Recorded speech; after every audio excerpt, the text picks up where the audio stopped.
সালামু আলাইকুম। ঈদ মোবারক। দেশে বিদেশে যে যেখান থেকে আজকের এই ভিডিওটি দেখছেন সবাইকে পবিত্র ঈদ উল ফিতরের শুভেচ্ছা। তো ঈদের খুশিকে আরো কয়েক গুণ বাড়িয়ে দেওয়ার জন্য আপনাদের সামনে একটা ছবি দেখাচ্ছি। ছবিটা ভালো করে দেখেন। এই জিনিসটা হচ্ছে ওয়ান কাইন্ড অফ মাকড়সার মতন, মানে মা মাকড়সা। বিশেষ করে যারা মাকড়সা যখন বাচ্চা ছাড়ে, তো এর আগে মাকড়সার যে পেটের থলিটা থাকবে দেখবেন এত বড় হয়ে থাকে। থলিটা ফাটা মাত্রই এটার ভেতর থেকে অসংখ্য মাকড়সা ছানা বের হয়।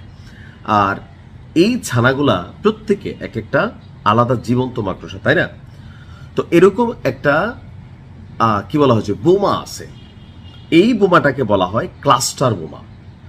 আন্তর্জাতিকভাবে এই বোমাটা ব্যবহার করা নিষিদ্ধ আন্তর্জাতিক আইনে। এখন আন্তর্জাতিক আইনে যে নিষিদ্ধ, এটা কি কেউ ব্যবহার করে? দেখেন, মার্কিন যুক্তরাষ্ট্র এটা ব্যবহার করে। তারা ইরাক যুদ্ধে, আফগানিস্তান যুদ্ধে আপনার এগুলার ব্যবহার করেছে, যতগুলা মাঝখানে ঘটনা ঘটলো।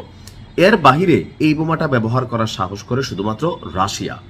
ইউক্রেনে যখন রাশিয়া এই ক্লাস্টার বোমা ব্যবহার করলো, তখন এটা নিয়ে সারা পৃথিবী জুড়ে একটা হৈ হুল্লোড় তৈরি হলো যে এই ক্লাস্টার বোমা নিষিদ্ধ করা হয়েছে।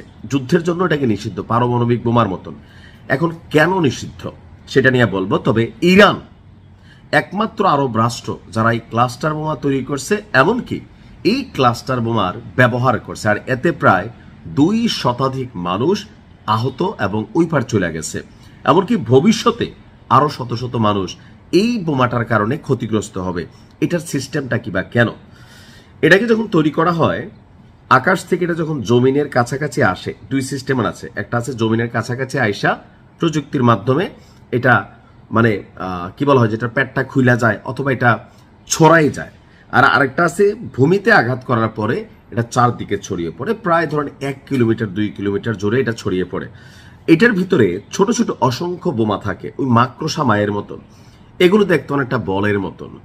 তো এই বলগুলা, এই বোমাগুলাকে বল ভাইবা বাচ্চা কাচ্চারা নিয়ে খেলাধুলা করে, অথবা বয়স্ক মানুষ। যেই আপনি এটা একটা লুব্বা মারবেন, এটা কিন্তু ব্লাস্ট করবে।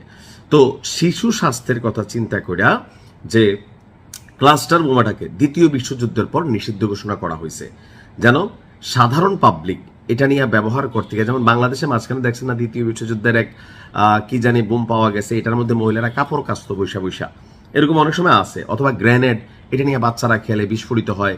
তো গ্রেনেড তো মোটামুটি বোঝা যায়, কিন্তু ক্লাস্টার বোমার যে ইকুইপমেন্টগুলো, এটা ছোট ছোট টেনিস বলের মতন হয়। আবার ধরেন নানান ধরনের এটার মধ্যে আরো ডিজাইন আছে। এখন এই কারণে এটাকে বিশ্ব স্বাস্থ্য সংস্থার পক্ষ থেকে দ্বিতীয় বিশ্বযুদ্ধের পর বন্ধ করে দেওয়া হয়েছে। এবার ইরান এই টাইপের ক্লাস্টার বোমা বিস্ফোরণ ঘটাইছে। ইরানের কাছে যে ক্লাস্টার বোমা আছে, এটা আইডিয়ার মধ্যে ছিল না। রাশিয়া প্রযুক্তিগত দিক থেকে একটা লেভেলে আছে, তাদের কাছে আছে। আবার ধরেন আপনি কি বলা হয়, অন্য দেশগুলো যারা আছে, আমেরিকা, ফ্রান্স, জার্মানি, তারাও প্রযুক্তিগত দেশ থেকে তাদের কাছে আছে, কিন্তু ইরানের কাছে এটা ছিল কেউ কল্পনা করে নাই। এখন এই ক্লাস্টার বোমা যখন ছড়াই ছিটাই গেছে, এটার একটা প্রাথমিক ধাক্কা হয়। এরপরে এই যে একটা টেনিস বলের মতন পড়ে রইল, এটা দীর্ঘ সময় আপনার পড়েই থাকবে। এই ঘটনায় নগদে আহত হয়েছে 15 জন। ইসরায়েলের রাজধানী তেল আবিবের একটা নিকটবর্তী শহরে ইরান আপনার এই ক্লাস্টার বোমার বিস্ফোরণ ঘটিয়েছে। আর এতে পশ্চিমারাও খেপছে, যেটা নিষিদ্ধ বোমা, কিন্তু ইরানকে আসলে এই মুহূর্তে কাউকে পাত্তা দিচ্ছে? বরঞ্চ পৃথিবী অবাক হচ্ছে যে ইরান তাদের ক্ষেপণাস্ত্র ভান্ডার অথবা সামরিক দিক থেকে নিজেদের অস্ত্র ভান্ডার কতটা সমৃদ্ধ করছে, আর কি কি বানাইছে। আপনি বুঝতে পারছেন এটার ভয়াবহতা? আজকের দিনে ইরান সেই সুউচ্চ মর্যাদায় পৌঁছে গেছে। আলহামদুলিল্লাহ, সবকিছু এখন ইরানের পরিস্থিতি অনুকূলে আছে। তো নিশ্চয়ই বিজয় হবে, সেই আশায় আজকের মতো বিদায় নিচ্ছি। আসসালামু আলাইকুম।